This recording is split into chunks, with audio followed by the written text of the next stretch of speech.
Hello everybody, welcome to Red Tool House. If you're like me, one of the tools you need on the Homestead constantly is a good flashlight.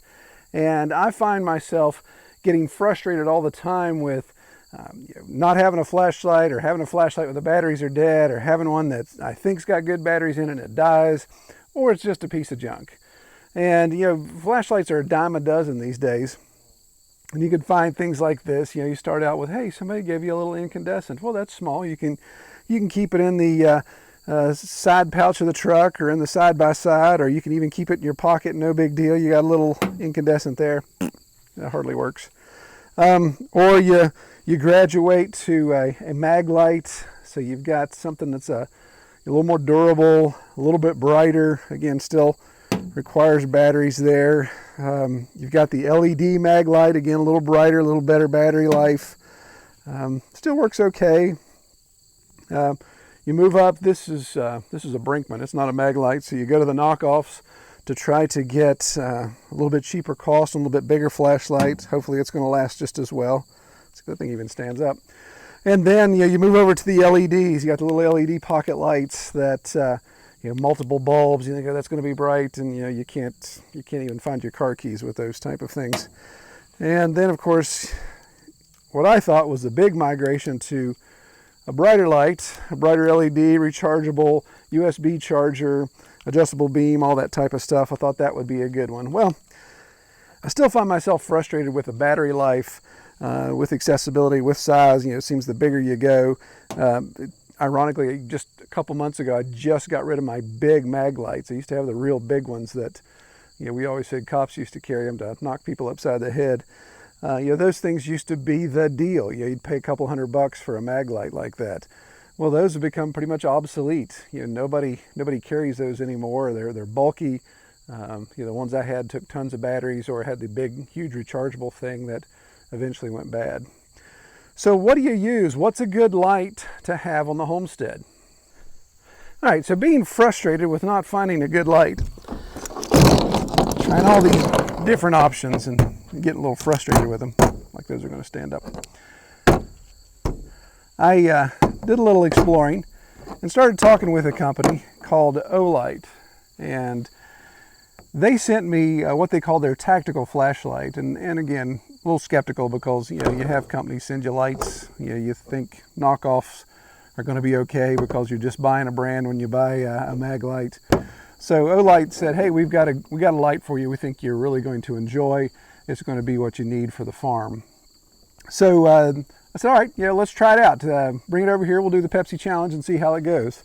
So I received, and I have played with this already, so it's not like this is a first unboxing, but I received the Olight Seeker 2, which is their name for this light, and it claims to be a 3,000 lumen flashlight with a 220 meter throw. So you get it. It's got a nice little sexy packaging here. Kind of even reminds me of a little iPhone packaging there.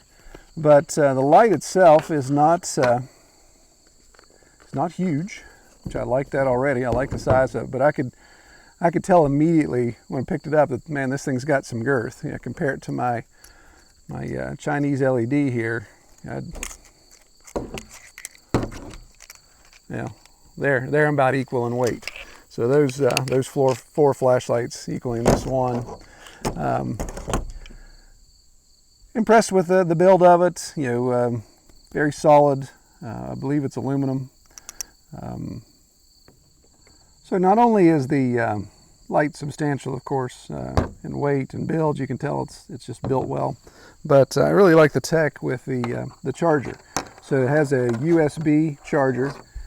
And instead of a plug or anything like that you got to fiddle with, it just has a magnetic attachment.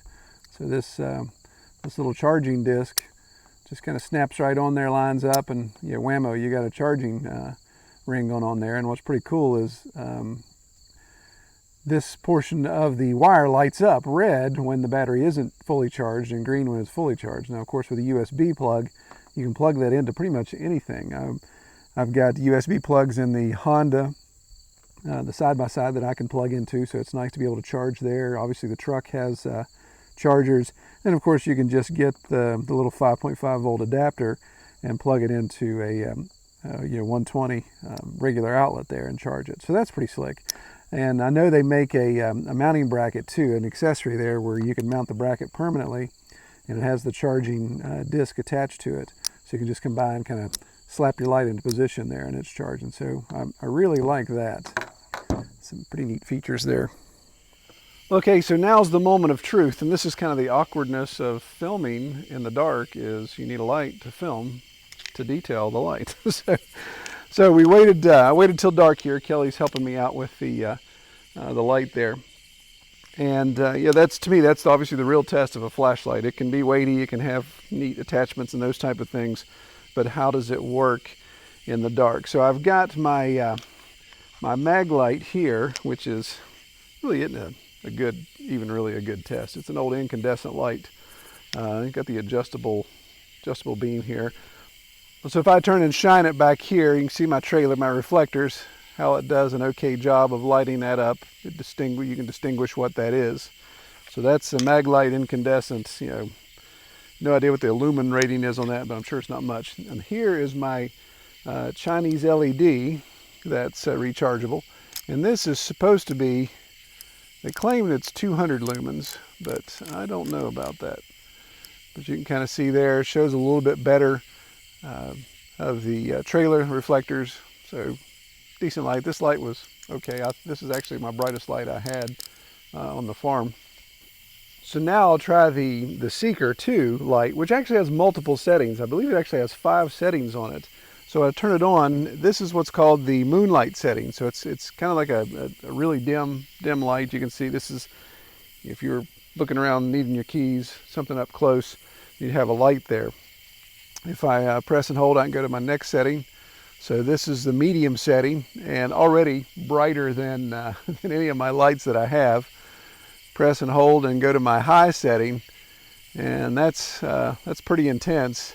And then my favorite, of course, is what they call turbo, which is a double click, and that is a bright light. That's lighting up the whole valley. That's lighting up my tree line. Follow me here, Kel.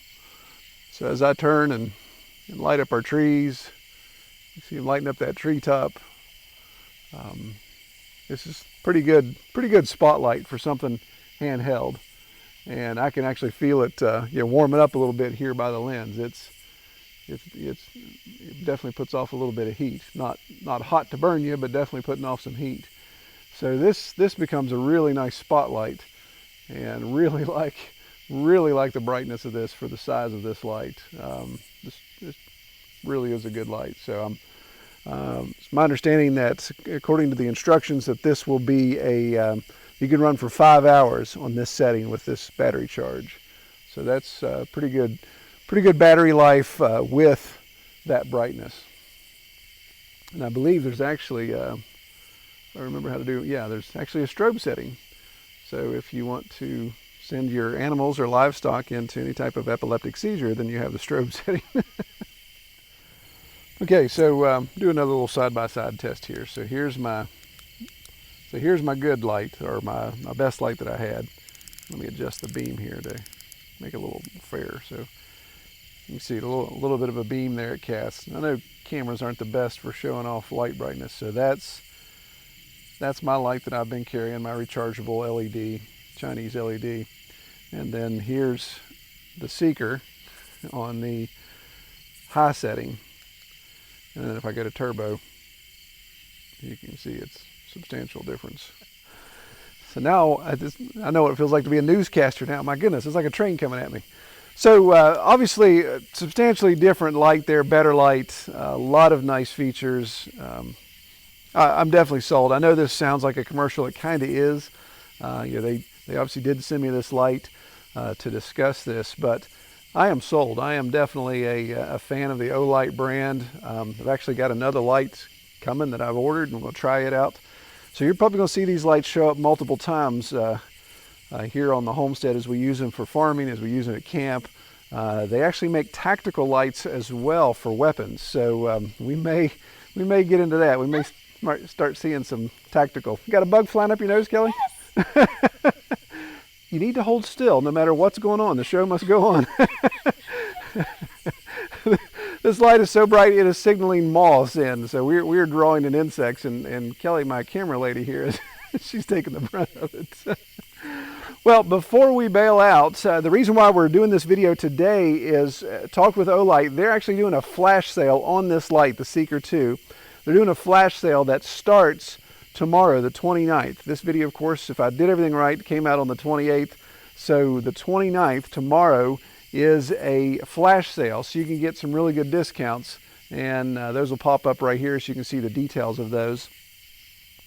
But also, if you use the code RTH9, that's the letter RTH and the number 9, then you can take 10% off any other product other than the Seeker 2, because the Seeker 2 is already at steep discounts just for tomorrow. But you can use that offer code, and it's good for quite a while. I'll, again, list the details below. You can check all that out. Instead of trying to explain it all, we'll have it in the video description. All right, well, guys, check out this light. If you're interested, you need a flashlight, I'm definitely sold. It gets a thumbs up from me. And like I said, you'll be seeing more of it. All right, take care, everybody. Quick, take it. I need a line. I'm not kidding. Big stuff. Big stuff.